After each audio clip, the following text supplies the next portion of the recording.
Primeira carta de Paulo aos Coríntios, capítulo 15, versão fácil de ler. A ressurreição de Cristo. Agora, irmãos, quero lembrar a vocês das boas novas que lhes anunciei. Vocês as receberam e ainda continuam firmes nelas. Por elas vocês também são salvos, se continuarem a crer naquilo que lhes ensinei, a não ser que não tenha adiantado nada vocês crerem nele. Antes de tudo, eu ensinei a vocês o que eu também recebi, que Cristo morreu pelos nossos pecados, como dizem as Escrituras. Ele foi sepultado, e no terceiro dia foi ressuscitado, como também dizem as Escrituras. E apareceu a Pedro, e depois aos 12 apóstolos. Depois disso, Jesus apareceu por mais 500 irmãos em Cristo de uma só vez. A maior parte deles ainda está viva até hoje, embora alguns já tenham morrido. Depois, Jesus apareceu a Tiago, e mais tarde a todos os apóstolos. Por fim, ele apareceu também a mim, como uma pessoa que nasceu fora do tempo. Porque eu sou o apóstolo menos importante, e nem sequer mereço ser chamado apóstolo, pois persegui a igreja de Deus. Mas pela graça de Deus, sou o que sou. E a sua graça, que ele me deu, não foi desperdiçada.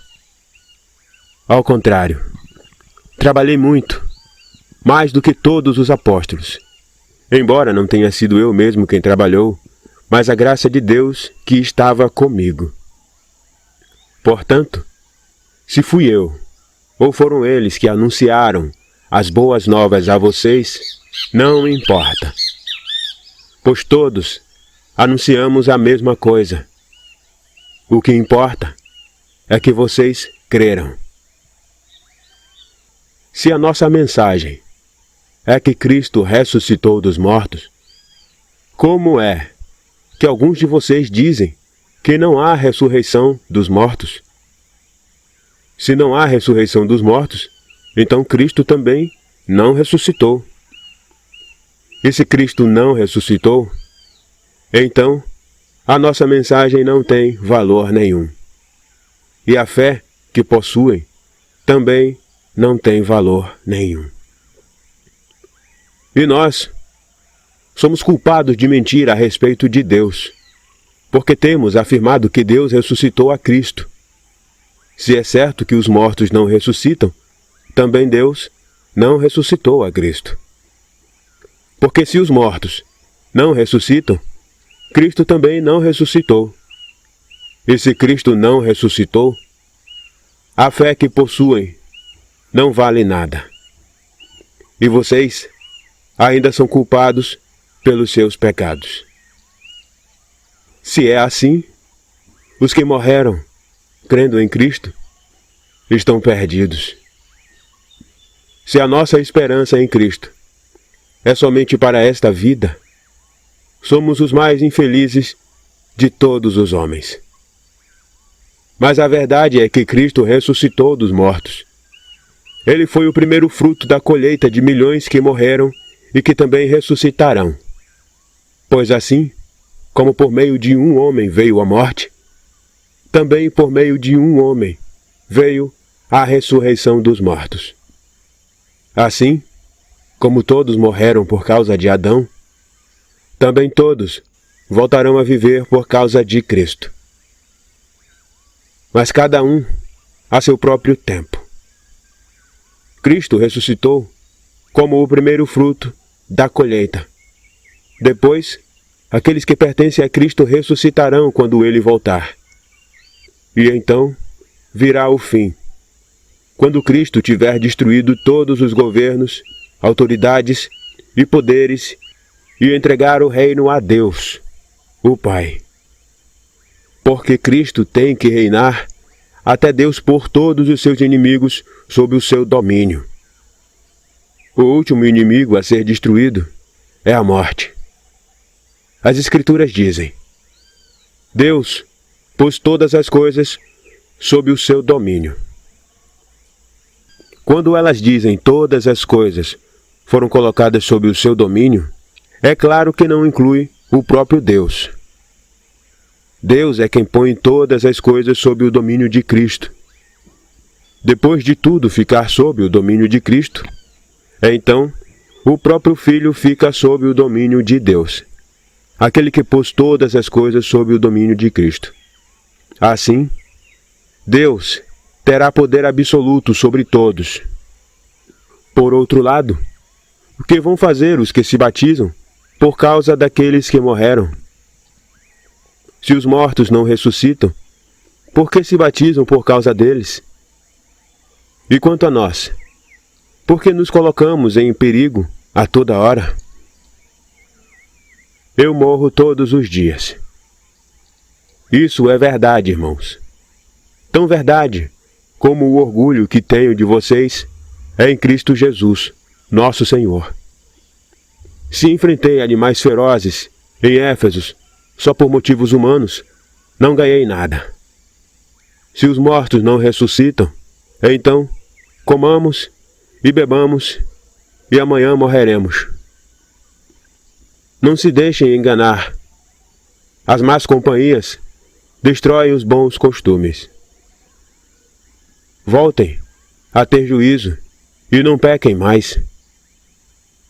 Alguns de vocês não conhecem a Deus. Digo isso para envergonhá-los.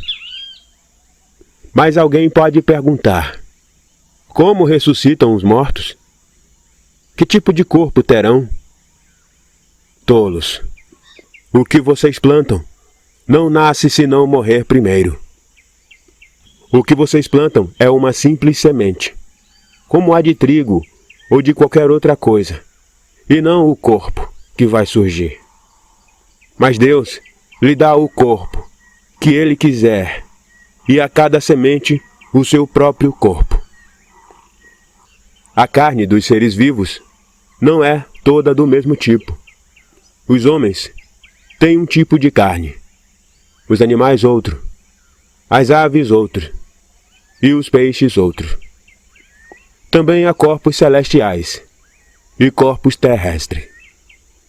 Mas o esplendor dos corpos celestiais é um, e o dos corpos terrestres é outro. O sol tem um esplendor, a lua tem outro, e as estrelas outro. Até entre as estrelas há diferenças no esplendor. A mesma coisa acontecerá quando os mortos forem ressuscitados. O corpo que é plantado é destruído e se decompõe, mas o corpo que ressuscita nunca poderá ser destruído. O corpo que é plantado é sem honra, mas ressuscita cheio de honra. O corpo que é plantado fraco ressuscita cheio de poder. O corpo que é plantado é material, mas o que ressuscita é espiritual. Se há corpos materiais, também há corpos espirituais. Pois, como dizem as Escrituras, o primeiro homem, Adão, se tornou um ser vivente. Mas o último Adão, a saber, Cristo, se tornou como o Espírito que dá a vida. O homem espiritual não veio primeiro, mas sim o homem material. Depois, o espiritual. O primeiro homem é formado do pó da terra. O segundo homem é do céu. As pessoas que pertencem à terra são como o primeiro homem, que foi formado do pó da terra.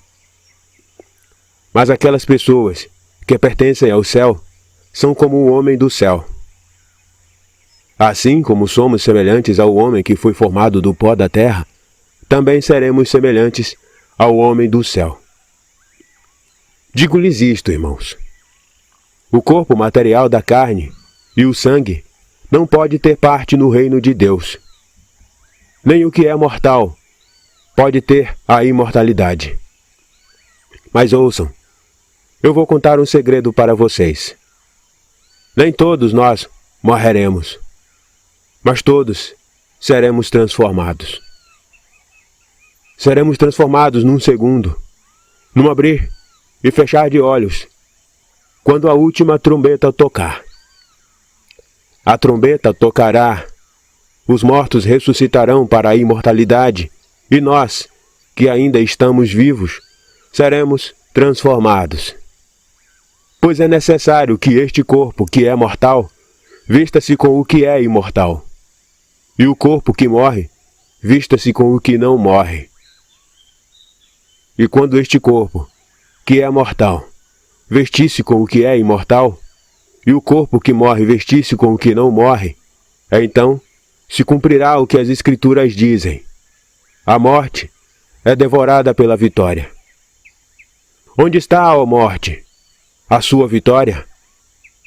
Onde está, ó morte, o seu poder de ferir?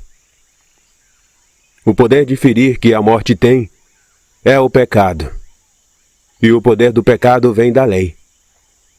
Mas a graça seja dada a Deus. Ele nos dá a vitória por meio do nosso Senhor Jesus Cristo. Portanto, meus queridos irmãos, permaneçam firmes e decididos. Entreguem-se completamente ao trabalho do Senhor, pois vocês sabem que no Senhor o trabalho de vocês não é inútil.